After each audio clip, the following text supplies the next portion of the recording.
So I stated that these are the world's most reliable motorcycles. And I still stand by that original statement. However, I have found a weakness. I shouldn't say I. My friend Kevin gets all credit where it's due. A weakness in the BMW Oilheads. A weakness that will take away the rating of being the most reliable and will break. Now, I had to do this video because originally on the first video encompassing this 1996 BMW R1100 RS, I had stated it's hands down one of the best bikes you could buy, best bang for the buck. That statement still stands for this particular model, this particular year. But I was saying in that context of video, all the oil heads of this era are headache-free. This has still been the most headache-free bike. So I'm doing this video to warn anybody that is on the market for an oil head and what to look out for a potential fault that came from the BMW factory. Now, like I said, my buddy Kevin, as any friend does, we persuade our friends into buying anything that we have, because what is better when having one fun bike? It's more fun when you have a friend with the same bike, two friends on bikes. So I had nearly convinced my friend Kevin into buying an oil head just like mine. Every day, thanks to Marketplace and the 2 a.m. browsing for things that you do not need in your garage, I found another one, not this year, it was actually newer. It was a 2000. And I said, hey, you got to get this. You need this bike. Well, Kevin is very detail oriented. He's a pilot, attention to detail, finds every fault in something, really thorough in his research. And I really admire that because he has found something that I never knew existed actually, and is a potential issue with these. So if you are in the market for one of these, you've owned one of these, I am genuinely curious, but let's go over the details and the issue that we have found with, I think, is a fairly big reliability issue and can be problematic and very in-depth as far as getting this fixed, or I should say repair done correctly. It's very time consuming. So this is a 1996 BMW R1100 RS. Absolutely phenomenal motorcycle. I mean, truly, it is, in my opinion, one of, and still is, for the overall bang for the buck, the best cruiser, sport, touring, just all around fun motorcycle. This is my go-to rider for the week. And I have a multitude of motorcycles in my collection. This is still my favorite. Just hop on, turn the key and go. I've had this bike several years. Literally all I do is oil changes on it. I have not had anything mechanically serious fail on this. And there's countless stories of the same year of people with well over 150, 200,000 miles on their bikes and very minimal maintenance needed. So I still stand by that statement that they are the most best, in my opinion, stout motorcycles and very purpose. I mean, truly, it hits every T on the chart. It's fun. It handles incredibly well. It's fast. It's reliable. It's very comfortable to tour on.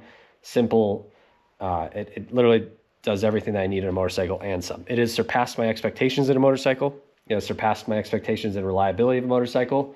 And it makes me appreciate it even more every time I ride it. But today's video is the fault. All right, let's go over it. So this is a cable-driven clutch, as you can see. This is what, if you're on new to motorcycles, you pull this. This is your transmission. And the fault lies in BMW 1100s and 1150, primarily the 1150, but there is a variant of the 1100 that this fault resides in. So, all credit due to Kevin.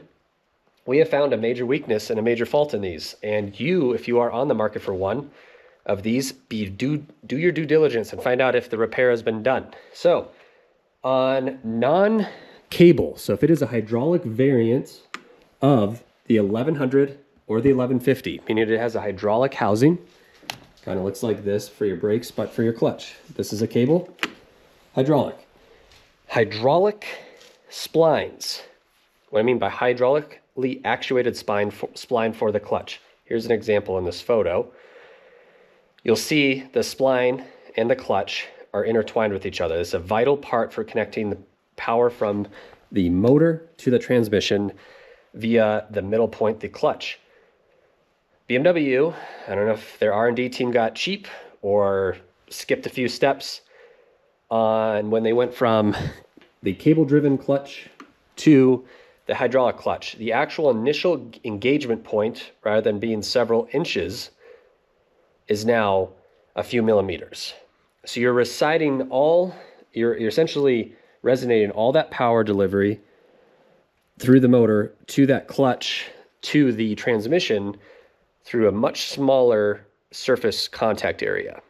And over time, this has come to light on a multitude of threads and a multitude of posts and complaints via prior owners that spline fails. It gets rounded off slowly but surely before it just gets completely destroys itself. And you'll see in these photos, one that has essentially given up. It has rounded off and failed. This is a huge issue because it isn't a simple fix such as replacing a valve cover gasket. This is a engine out, split the cases.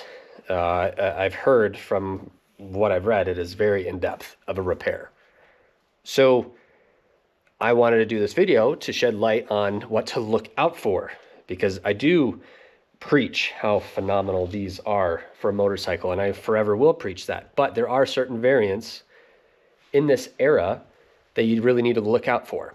If you are on the market for one, by all means find, in my opinion, the cable actuated variant. That is set free and headache free from all these spline issues because the actual surface contact area in the spline is much greater.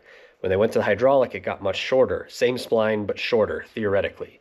Same with this issue is more prominent on the 1150 variant. So 2000 to 2004, 2005 is really problematic.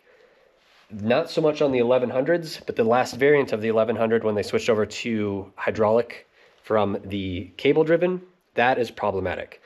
Now the fix for this, if you are already own one of these or you are looking at one, lubrication of the spline is very important. They say 30 to 40,000 miles.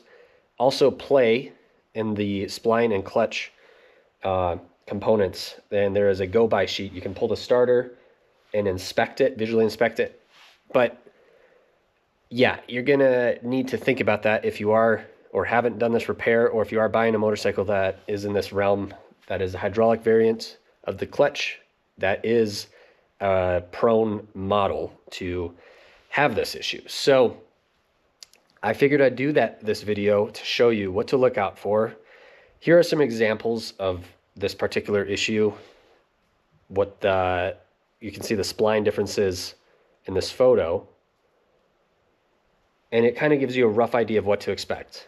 So if you have any questions, I'll keep this video short and sweet. Post down in the comments.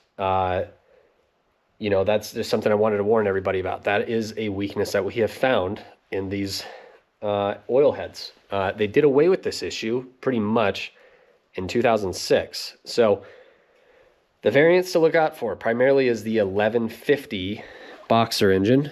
The 1100s are usually set free of that, and there's no issue with this version, which is a 96 cable operated 1100 RS is free and clear of this issue. But like I said, the 1150 hydraulic clutch or the hydraulic clutch 1100, just be mindful of that, because that can potentially leave you stranded, and there's really no easy fix for that until you pull the motor and do this in-depth repair. So that is the video. That is the weakness we found, or I should say thanks to the credit and due diligence of my friend Kevin, we have found this problem, and it is a pretty severe one for anybody that is on the market for these, or if you have had this issue before. I am truly curious how you noticed this issue, what you did to fix this issue, and any tips and advice for that for anybody that has the hydraulic variant of the Oilhead 1100 1150. So that's the video. Thanks for watching. And if anything else pops up, I'll be happy to do an in-depth video on the mitigation, the fix, and any of that to keep these on the road, because truly they are, in my opinion, one of the better touring bikes to have especially for the price that these go for. Very, very well priced, and you get a lot of bang for your buck for a fantastic motorcycle. So